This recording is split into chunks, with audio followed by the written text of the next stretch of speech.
નમસ્કાર વિદ્યાર્થી મિત્રો, આજે આપણે જોઈશું વિદ્યુત ડાયપોલ વિશે.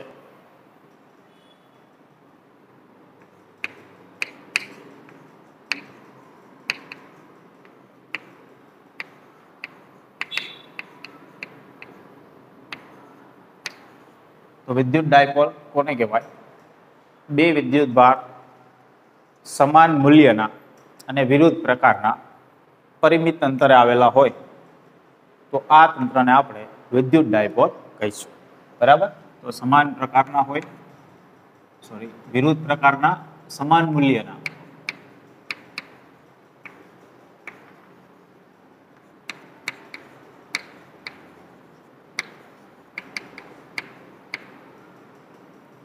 બે વિદ્યુત ભાર, એટલે કે એક ધન વિદ્યુત ભાર હોય તો એક ઋણ વિદ્યુત ભાર હશે અને એકબીજાથી અમુક અંતરે આવેલા હોય. ધારો કે 2a જેટલું અંતર છે બે વચ્ચે, તો આ તંત્રને આપણે વિદ્યુત ડાયપોલ કહીશું. વિદ્યુત ડાયપોલની ડાયપોલ મોમેન્ટ વિદ્યુત ડાયપોલની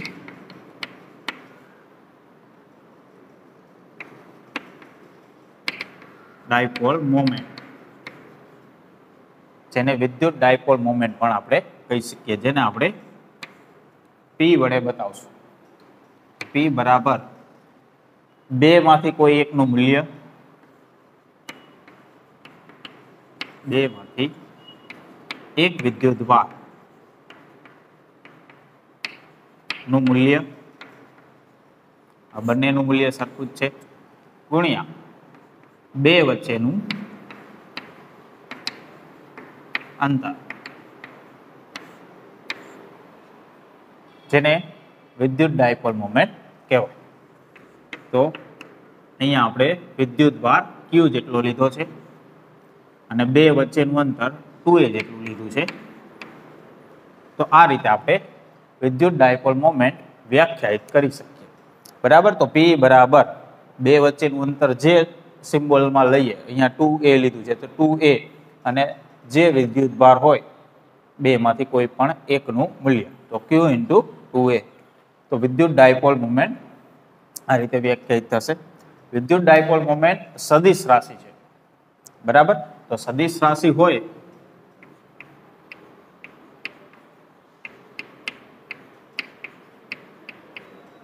તો એને દિશા હશે.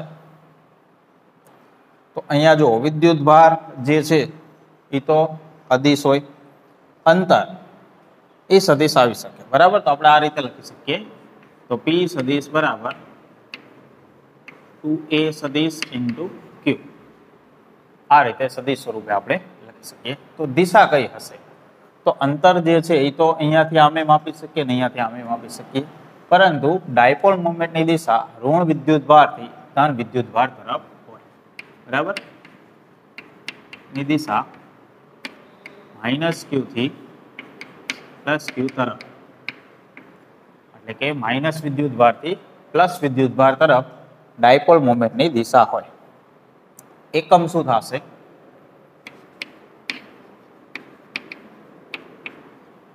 તો કે વિદ્યુત ભાર ગુણ્યા અંતર છે, તો વિદ્યુત ભારનો એકમ કુલમ અને અંતરનો એકમ મીટર, કુલમ ઇન્ટુ મીટર. બરાબર? અહીંયા ખાસ ધ્યાન રાખવાનું, સેન્ટીમીટર એકમ જે છે એ પણ સ્મોલ સી અને સ્મોલ એમ એ રીતે હોય. અહીંયા કેપિટલ સી આપણે લખી છીએ કુલમ અને સ્મોલ એમ એટલે મીટર. તો કુલમ ઇન્ટુ મીટર એનો એકમ થશે. બીજું, ડાયપોલનો કુલ વિદ્યુત ભાર આપણે કહીએ, વિદ્યુત ડાયપોલનો કુલ વિદ્યુત ભાર, તો એ શૂન્ય થઈ જશે, કારણ કે એક ધન વિદ્યુતભાર છે એક ઋણ વિદ્યુતભાર છે, બંનેના મૂલ્ય સરખા છે. તો કુલ બંનેનો સરવાળો કરશું એટલે 0 થઈ જશે. તો ડાયપોલનો કુલ વિદ્યુતભાર 0 થાય. પરંતુ બંને વિદ્યુતભાર અલગ અલગ છે, તો વિદ્યુત ક્ષેત્ર જો જોઈએ તો ધન વિદ્યુત ભારનું કંઈક વિદ્યુત ક્ષેત્ર હશે અને ઋણનું પણ હશે. તો વિદ્યુત ક્ષેત્ર શૂન્ય નહીં થાય, કેમ કે બંને અલગ અલગ વિદ્યુત ભાર છે. બરાબર? તો વિદ્યુત ડાયપોલનું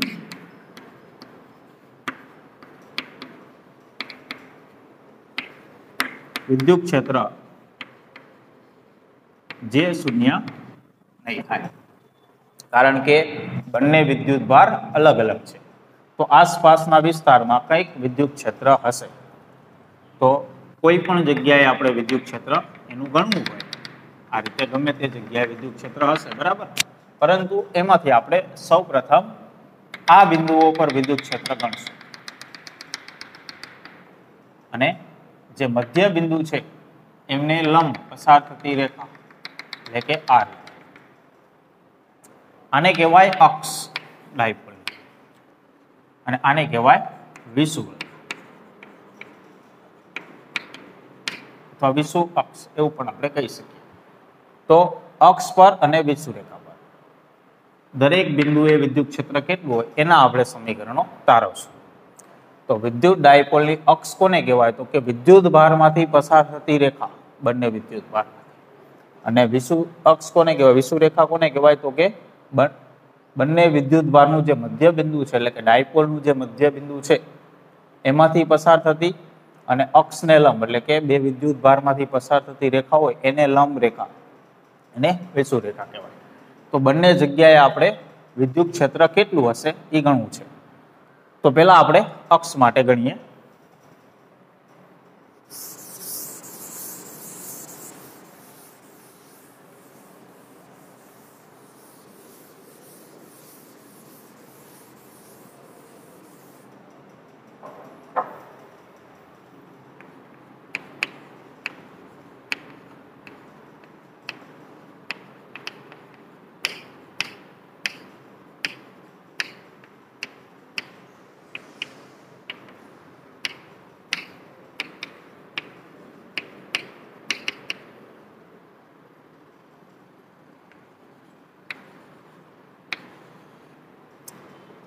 તો વિદ્યુત ડાયપોલની અક્ષ પરના કોઈ પણ બિંદુએ વિદ્યુત ક્ષેત્રનું સૂત્ર તારવવું છે આપણે. તો પહેલા તો આપણે એક વિદ્યુત ડાયપોલ ધારી લઈએ કે આ રીતે એક ધન અને ઋણ વિદ્યુત ભાર છે, જે રીતે આપણે લીધું હતું એ રીતે બે વચ્ચેનું અંતર 2a જેટલું છે. તો આ એક આપણે ડાયપોલ લઈ લીધી. હવે આની અક્ષ આ થશે, એમાંથી પસાર થતી રેખા, બરાબર, આ અક્ષ કહેવાશે. તો આ અક્ષ પર આપણે કોઈ પણ એક જગ્યાએ એક બિંદુ લઈ લઈએ કે જ્યાં આપણે વિદ્યુત ક્ષેત્રનું સૂત્ર તારવવું છે. તો ધારો કે અહીંયા લઈ કોઈ એક બિંદુ,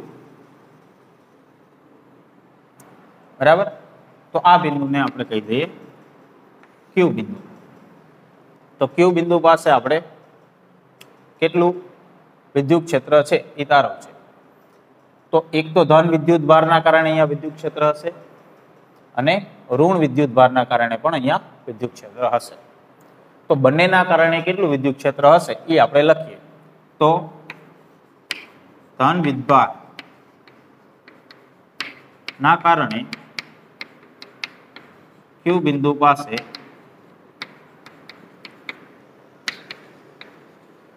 વિદ્યુત ક્ષેત્ર E પ્લસ વડે બતાવો, બરાબર. તો કે અહીંયાથી આ અંતર કેટલું છે? તો અહીંયાથી આ અંતર આપણે ધારી લઈએ કે r જેટલા અંતરે છે એ બિંદુ, બરાબર. ધન વીજભારથી r જેટલા અંતરે છે. અથવા તો મધ્ય બિંદુથી આપણે અંતર ધારવું હોય તો મધ્ય બિંદુથી પણ આપણે ધારી શકીએ. તો મધ્ય બિંદુથી જ આપણે ધારીએ અંતર. ધારો કે મધ્ય બિંદુથી આ અંતર r જેટલું છે ડાયપોલના મધ્ય બિંદુથી. તો આ અંતર કેટલું થશે? તો કે અહીંયાથી આ અંતર a જેટલું થશે અને અહીંયાથી આ અંતર a જેટલું થશે, કારણ કે બે વચ્ચેનું અંતર 2a જેટલું છે. તો મધ્ય બિંદુથી આ અંતર કેટલું થાય? તો કે અહીંયાથી આ અંતર r, અહીંયાથી આ અંતર r જેટલું છે, અહીંયાથી આ અંતર a જેટલું છે. તો આ અંતર થશે r માઇનસ a, બરાબર. અહીંયાથી આ અંતર કેટલું થશે? r minus a. તો વિદ્યુત ક્ષેત્રનું સૂત્ર શું છે બિંદુવત વિદ્યુતભાર માટે? તો કે K વિદ્યુતભાર Q છેદમાં અંતર એટલે કે R માઇનસ A આનો સ્ક્વેર. આ રીતે થશે. જો સદિશ સ્વરૂપે લખવું હોય તો આપણે દિશા દર્શાવવી પડશે. તો જો સદિશ સ્વરૂપે લખવું હોય તો અહીંયા દિશા એટલે કે એકમ સદિશ આપણે લખવો પડશે. તો કઈ દિશામાં વિદ્યુત ક્ષેત્ર છે Q બિંદુ પાસે? તો ધન વીજભાર છે તો એના કારણે વિદ્યુત ક્ષેત્ર આ રીતે બહારની તરફ હશે. આ રીતે લઈશું આપણે, બરાબર. ધન વિદ્યુતભારના કારણે વિદ્યુત ક્ષેત્ર બહારની તરફ એટલે આ રીતે લઈશું. તો આ રીતે ધન વીજભારના કારણે વિદ્યુત ક્ષેત્ર હશે. તો આ દિશા કઈ થશે? તો આપણે ડાયપોલ મુવમેન્ટની દિશા સમજ્યા હતા કે ઋણથી ધન તરફ આ તરફ ડાયપોલ મુવમેન્ટ હશે, બરાબર. P સદિશ જેને આપણે દર્શાવીએ તો એનો એકમ સદિશ P કેરેટ આપણે લખીએ. ડાયપોલ મુવમેન્ટની દિશાનો એકમ સદિશ P કેરેટ એ દિશામાં જ છે વિદ્યુત ક્ષેત્ર, બરાબર. તો આ રીતે આપણે લખી શકીએ. એ જ રીતે ઋણ વીજભારના કારણે લખવું હોય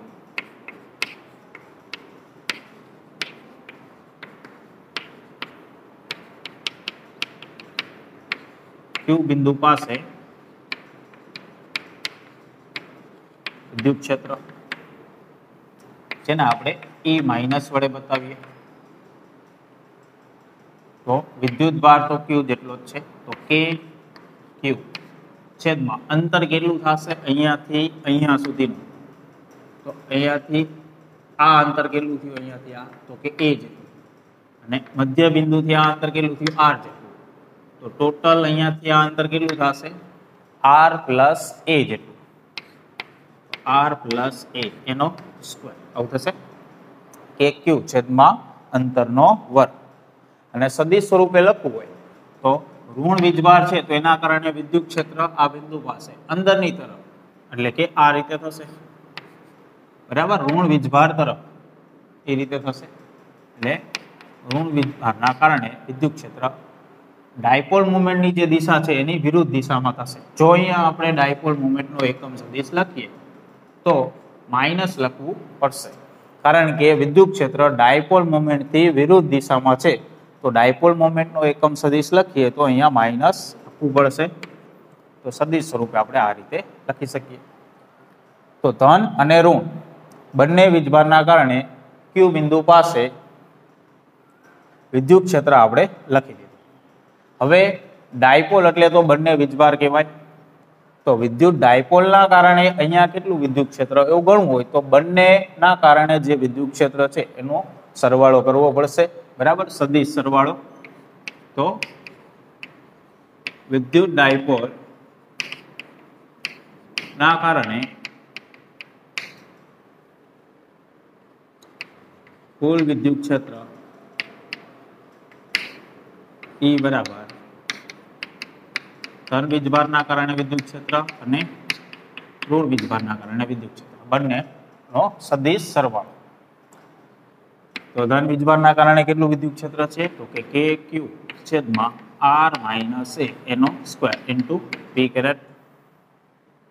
અને ઋણ વીજભારના કારણે તો કે માઇનસ KQ છેદમાં R પ્લસ A આનો સ્ક્વેર ઇન્ટુ P કેરેટ. આ રીતે થશે.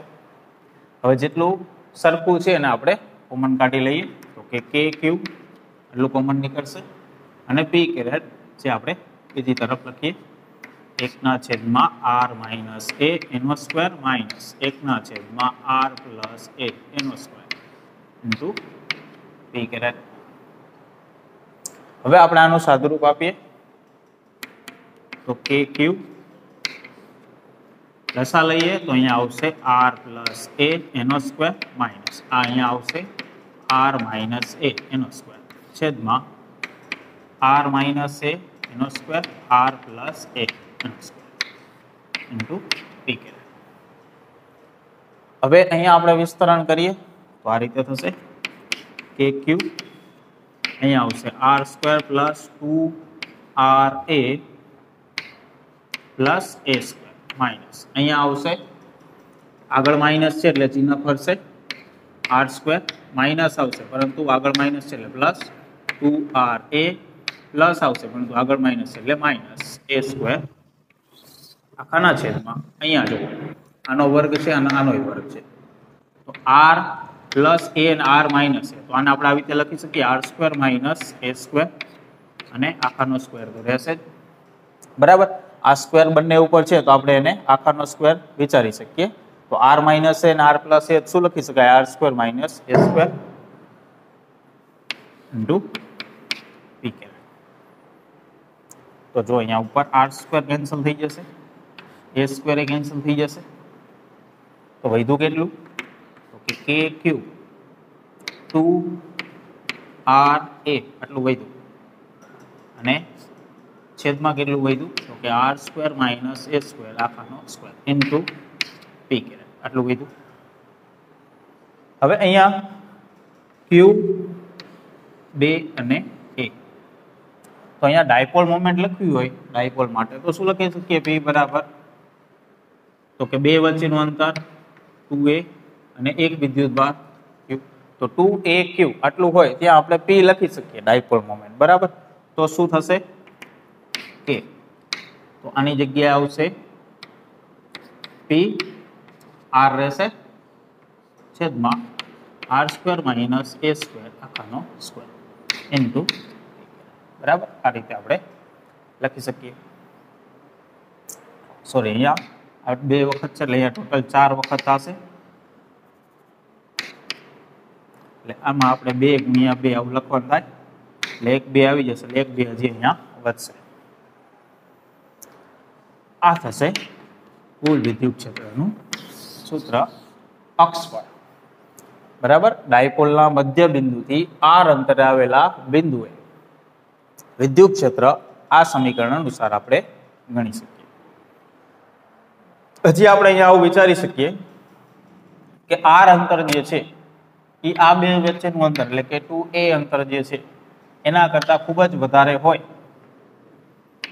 r ની કિંમત 2a કરતા જો ખૂબ જ વધારે હોય તો અહીંયા છેદમાં a ને આપણે અવગણી શકીએ r ની સરખામણી. જો r ની કિંમત ખૂબ જ વધારે હોય તો એને આપણે અવગણી શકીએ, તો એને અવગણશું તો કેટલું થશે, r ની 4 ઘાત, એમાંથી એક r ઉપરથી કેન્સલ થઈ જશે એટલે કેટલી વધશે 3 ઘાત, એટલે કે e સદિશ બરાબર 2kp છેદમાં r નો ઘાત ઇન્ટુ p કેરેટ, બરાબર. આ રીતે થશે. જો r ની કિંમત ખૂબ જ વધારે હોય 2a કરતા તો 2kp છેદમાં r નો ઘન આવું થશે, એટલે કે મધ્ય બિંદુથી જે અંતરે આપણે વિદ્યુત ક્ષેત્ર ગણવું છે એ બે વચ્ચેના અંતર કરતા ખૂબ જ વધારે હોય તો આપણે એ રીતે લખી શકીએ. તો જો અહીંયા p કેરેટ આવે છે અને આગળ પ્લસ આવે છે, બરાબર. તો વિદ્યુત ક્ષેત્ર કઈ દિશામાં થયું, તો કે ડાયપોલ મોમેન્ટ જે દિશામાં છે એ દિશામાં થયું, તો આ બિંદુ પાસે વિદ્યુત ક્ષેત્ર જે દિશામાં ડાયપોલ મોમેન્ટ છે એ દિશામાં થશે. અને આ બાજુ જો બિંદુ લીધું હોત તો ઋણના કારણે વિદ્યુત ક્ષેત્ર એટલે કે આ દિશામાં વધારે હોય તો પણ દિશા ડાયપોલ મોમેન્ટની દિશા જ રહે, બરાબર. પણ વચ્ચે જો બિંદુ આપણે લીધું હોત તો એવું નહીં થાય, તો અલગ થશે, એટલે વચ્ચેના બિંદુઓ માટે આપણે આ સમીકરણનો ઉપયોગ નહીં કરી શકીએ, બરાબર. બહારના બિંદુઓ માટે જ કરી શકશો. તો અક્ષ પરના કોઈ પણ બિંદુએ આપણે વિદ્યુત ક્ષેત્ર ગણવું હોય બહારના ભાગમાં, બરાબર, તો આપણે આ સમીકરણનો ઉપયોગ કરી અને ગણી શકીએ. તો અહીંયા જોઈ શકાય વિદ્યુત ક્ષેત્ર છે એ અંતર સાથે ઘનના વ્યસ્ત પ્રમાણમાં છે. જ્યારે બિંદુવત વિદ્યુત ભાર હોય તો એનું વિદ્યુત ક્ષેત્ર કેટલું હોય, E = kq/r². તો અહીંયા અંતર સાથે વર્ગના વ્યસ્ત પ્રમાણમાં આવતું હતું બિંદુવત વિદ્યુત ભાર માટે, પણ ડાયપોલ માટે વિદ્યુત ક્ષેત્ર અંતર સાથે ઘનના વ્યસ્ત પ્રમાણમાં આવશે, એટલે કે ઝડપથી ઘટશે વિદ્યુત ક્ષેત્ર જેમ દૂર જાશું એમ ડાયપોલથી, એવું સમજાવવા માંગે છે, બરાબર. હવે આપણે તારવીએ આ બિંદુઓ માટે, જેને આપણે શું કહીએ, વિષુવરેખા, બરાબર. તો એના માટે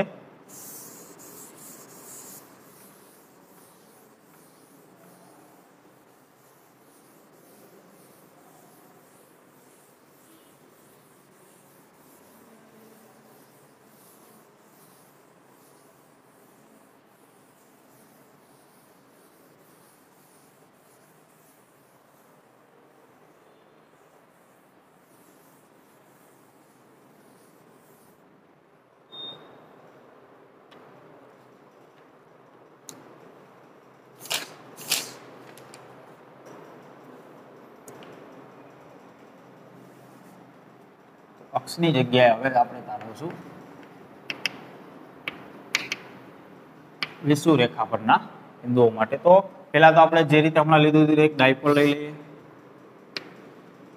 ધન વીજભાર અને ઋણ વીજભાર, બે વચ્ચેનું અંતર 2a, મધ્ય બિંદુથી પસાર થતી રેખા આપણે એક દોરી દઈએ જેને આપણે કહીશું વિષુવવૃત્ત રેખા. હવે આના ઉપર આપણે કોઈ પણ બિંદુએ વિદ્યુત ક્ષેત્ર મેળવવું હોય તેના માટે આપણે ધારી લઈએ મધ્ય બિંદુથી આ બિંદુ, ધારો કે ક્યુ બિંદુ, અહીંયા આપણે વિદ્યુત ક્ષેત્ર ગણવું છે જે મધ્ય બિંદુથી r અંતરે છે. જે આપણે r અંતર લઈ છીએ ક્યાંથી લઈ છીએ? ડાયપોલના મધ્ય બિંદુથી લઈ છીએ. તો અહીંયા આ જગ્યાએ કેટલું વિદ્યુત ક્ષેત્ર છે એ આપણે મેળવવું છે. તો પહેલા તો આપણે ધન અને ઋણ બંને વિદ્યુત ભારના કારણે ત્યાં કેટલું વિદ્યુત ક્ષેત્ર હશે એ લખી દઈએ. બરાબર, તો આ રીતે થશે.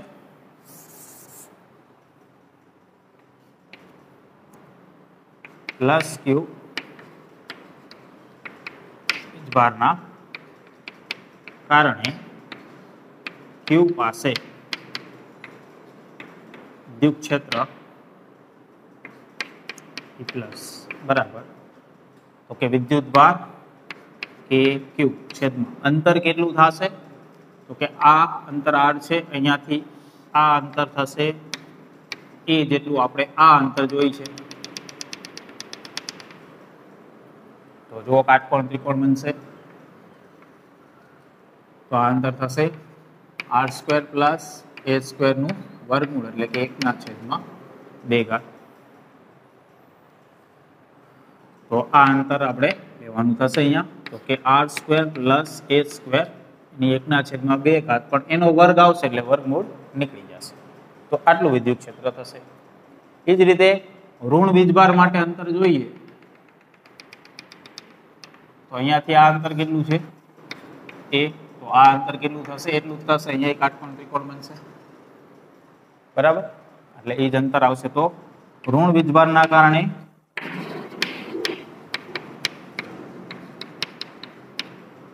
ક્યુ પાસે વિદ્યુત ક્ષેત્ર બરાબર કે ક્યુ છેદમાં r² પ્લસ a², આટલું જ આવશે. એટલે કે ધન કે ઋણ બંનેના કારણે વિદ્યુત ક્ષેત્ર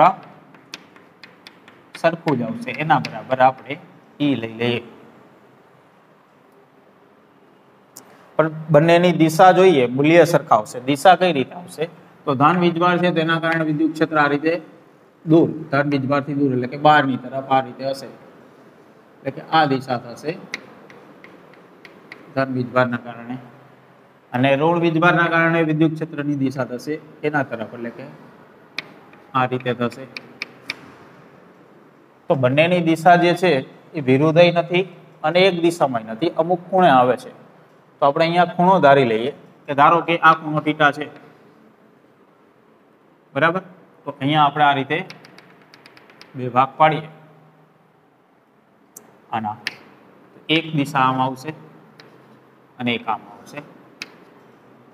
તો આ ખૂણો θ છે તો આ ખૂણો θ થશે.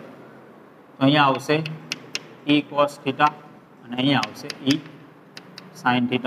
આ રીતે એના બે ભાગ પાડીએ એટલે એ જ રીતે આના બે ભાગ પાડીએ તો આ ખૂણો θ થશે. તો એના બે ભાગ પાડશું એટલે આ બાજુ આવશે E cos θ અને આ બાજુ આવશે E sin θ. તો જો સાઇન ઘટક જે છે એ સામ સામે આવ્યા, એ તો નાબૂદ થઈ જશે. પણ આ બંને ઘટક એક જ દિશામાં આવ્યા, આ દિશામાં, એટલે એનો સરવાળો થશે. તો કુલ વિદ્યુત ક્ષેત્ર ક્યુ બિંદુ પાસે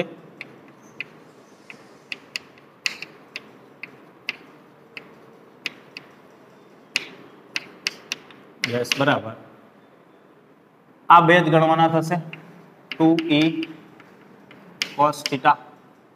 બરાબર, કેમ કે આ જે સાઇન ઘટક છે એ તો સામ સામે આવે છે, તો નાબૂદ થઈ જશે. અને આ બંનેનો સરવાળો આ દિશામાં થશે. જો સદિશ સ્વરૂપે લખવું હોય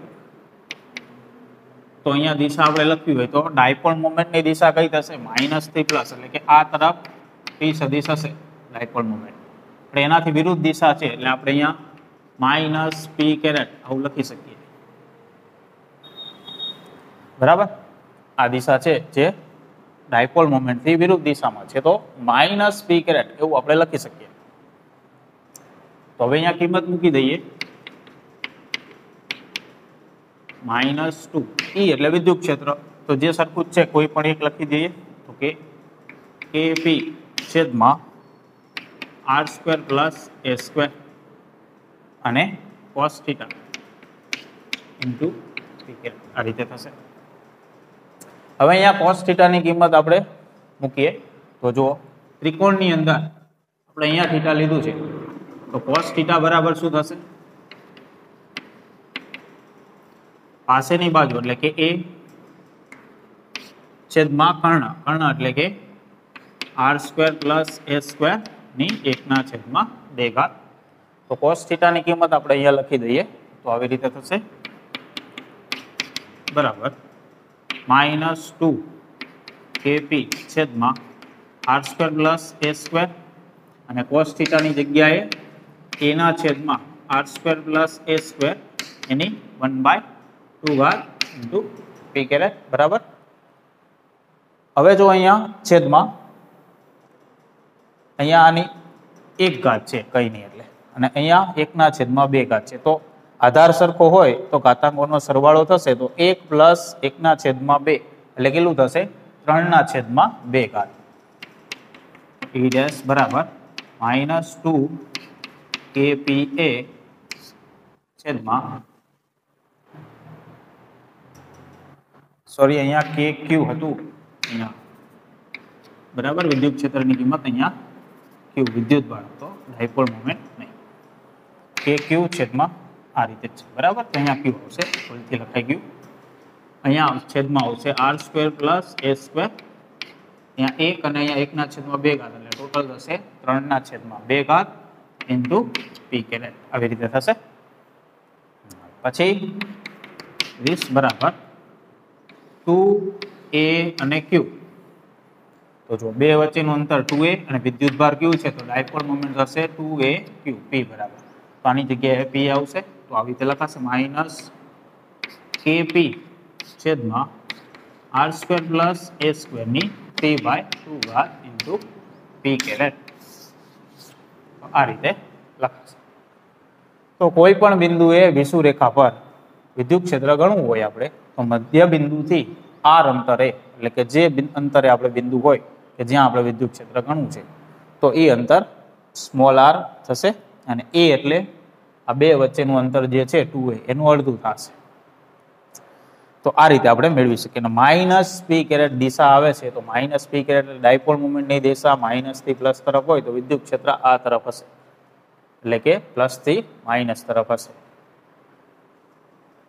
બીજું અહીંયા આપણે આવી રીતે કહી શકીએ કે R અંતર જો ખૂબ જ વધારે હોય 2A કરતા, એટલે કે આ બે વચ્ચેના અંતર કરતા દૂરના બિંદુએ જો આપણે વિદ્યુત ક્ષેત્ર ગણવું હોય, બરાબર, તો આપણે આ રીતે લખી શકીએ. આ A ને અવગણી શકીએ R ની સરખામણી.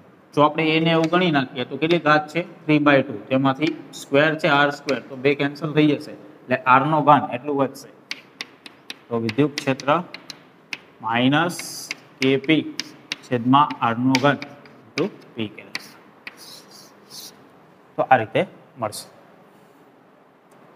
તો અહીંયા પણ આપણે જોઈ શકીએ છીએ કે વિદ્યુત ક્ષેત્ર છે અંતર સાથે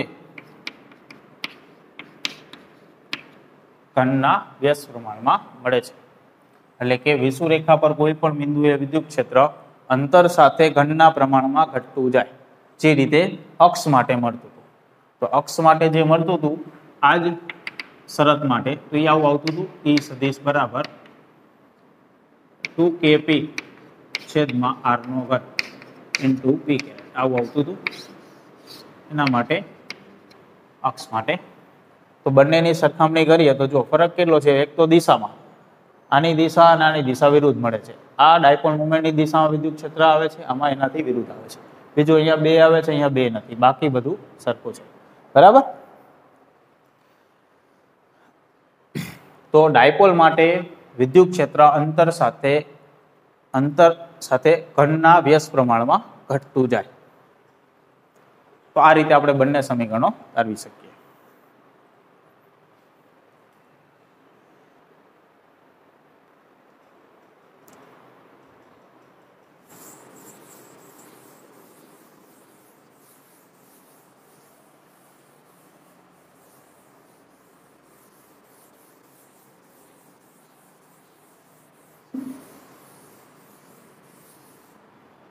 એની સાથે સંકળાયેલો દાખલો જોઈએ. ઉદાહરણ 10 જુઓ.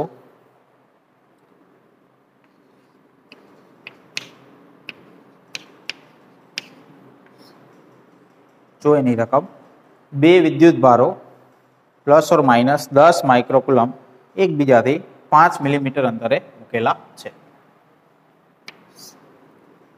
એક પ્લસ 10 માઇક્રોકુલમ, એક માઇનસ 10 માઇક્રોકુલમ એકબીજાથી